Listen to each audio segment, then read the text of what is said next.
Hi, everyone. My name is Bridget Swain, and I will be doing my topic on play and parent child relationships. I am so excited that I was able to get this topic as play and the power of play and parent child relationships is truly the foundation of my education practice, what I do within my preschool classroom and within my dance teaching settings. I wanted to give a little insight as to what play has brought in my life, as you can see a little glimpse of a couple of my students in these pictures, both within my classroom and dance studio. And the middle picture is my inspiration. He is my youngest brother of 5, and he has battled and survived and kicked cancer's booty for the second time as he has struggled through stage 4 melanoblastoma cancer. And through his experience, I was able to find my dream career and go back to school in hopes to be a child life specialist, who are the play masters, and gave him normalization throughout his hospitalization. So for my first research article, by Butcher and Gersh in 2014. I kind of questioned myself throughout this one does time together and play improve a relationship between a parent and child? I absolutely think so. And after this research article, I hope you do too. So the hypothesis of this was that time together home visiting intervention was developed in 2002 by Somerset Educational Psychology Service in the UK. The time together intervention focused on the parent-child relationships, and their goal was to enhance the quality of attachment through the play activities that they provided.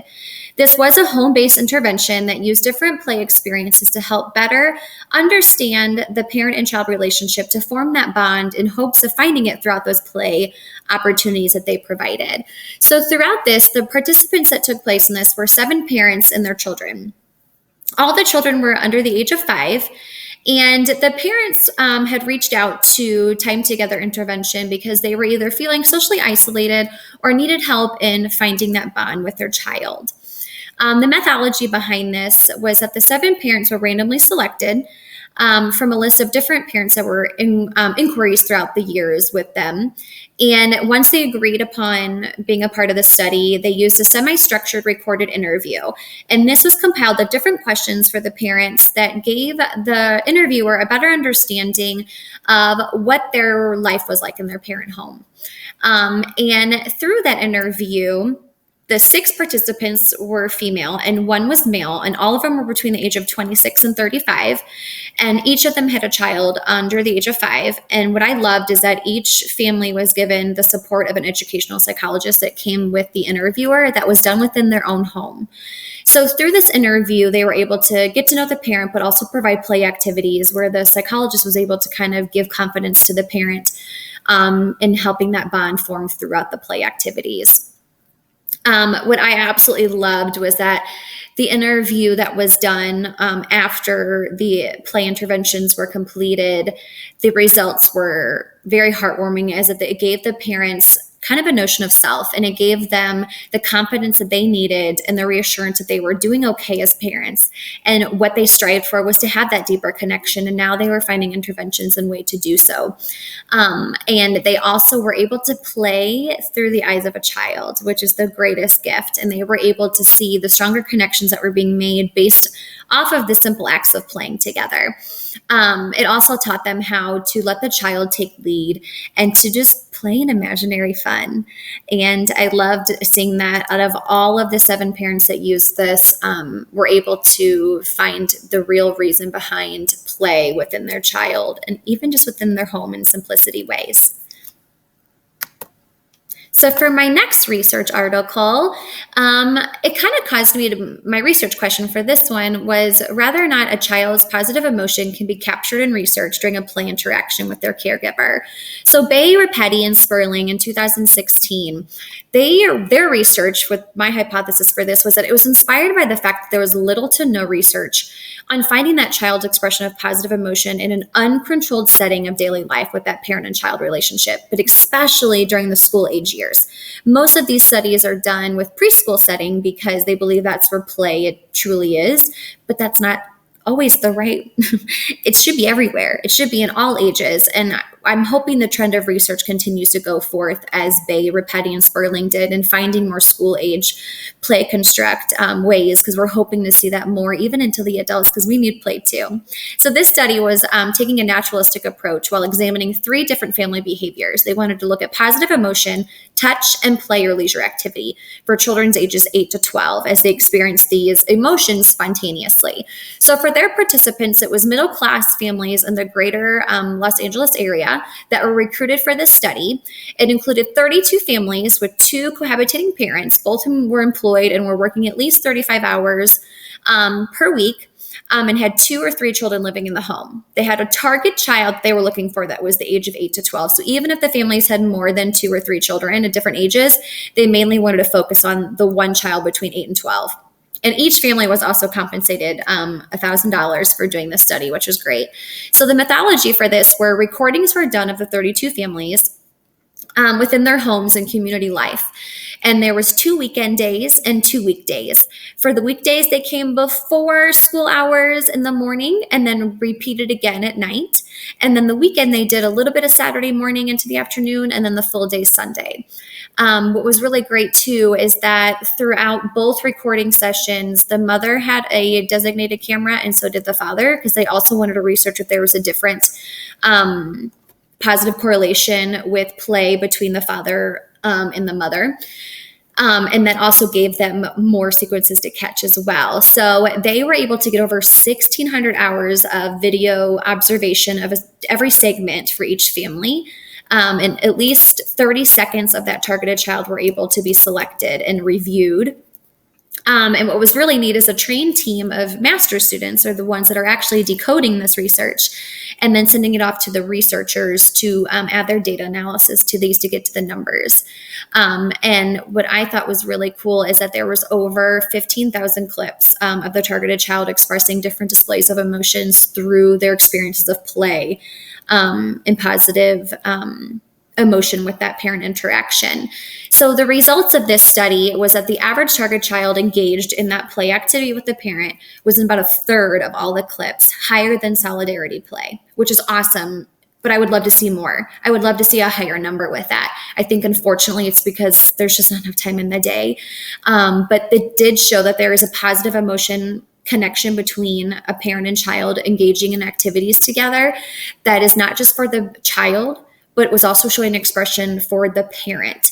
And it was showing that a close relationship bonding was connecting throughout even just those 2 days of film that they were able to see based on those times that they caught that interaction on the clips.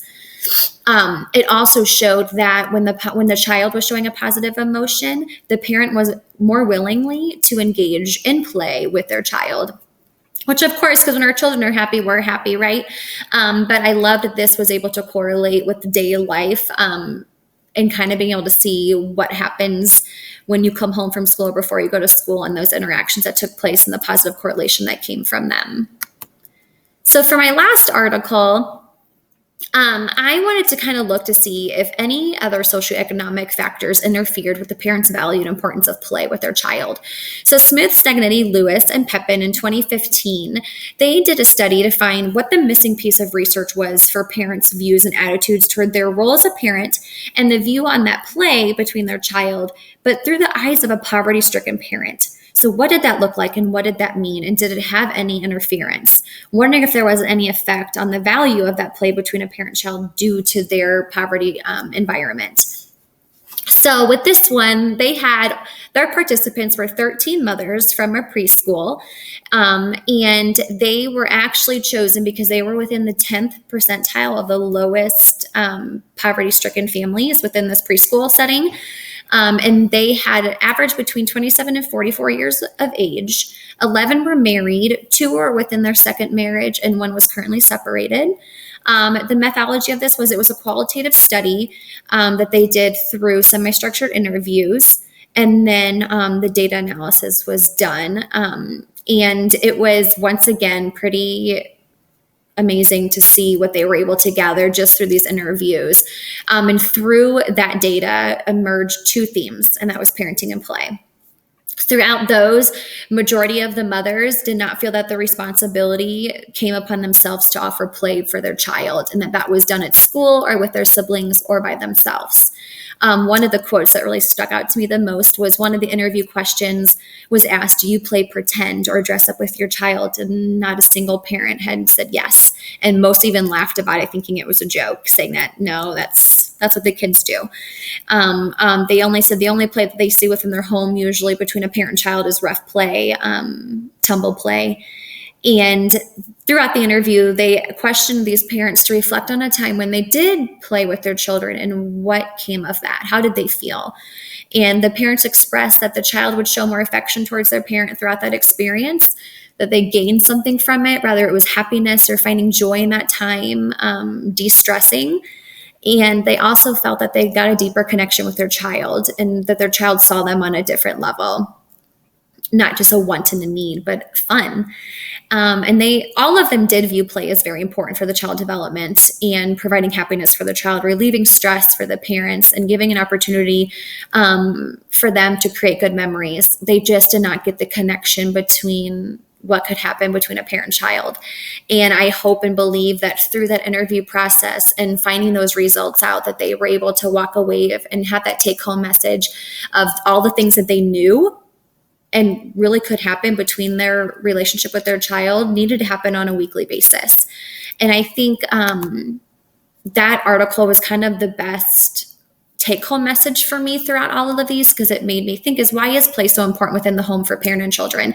As an educator, I absolutely understand why play is important developmentally. And as I'm in school to be a child life specialist, I absolutely understand why it's important to offer it through our hospitalization and community things. But it's so important to have in the home. And so research is absolutely needed. And I hope only more research comes about, especially for those school-age children, to find reasons as to why parents need to be educated on why play is important between them and their child.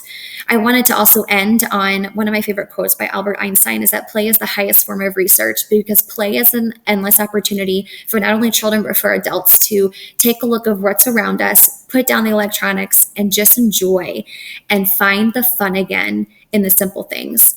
If you haven't heard of Child Life, I wanted to provide a link for you to explore it. It's an amazing opportunity to see what play looks like in the hospital. And it's an outlet and a wonderful thing for you to share with your children and your friends who have children, to totally change their experience within the hospital and community medical environment. Thank you guys so much for your time. I hope you enjoyed this and took something from it. And if you have children, after this, go play with them and enjoy them. Thank you guys. And here are my references of the 3 articles that I found.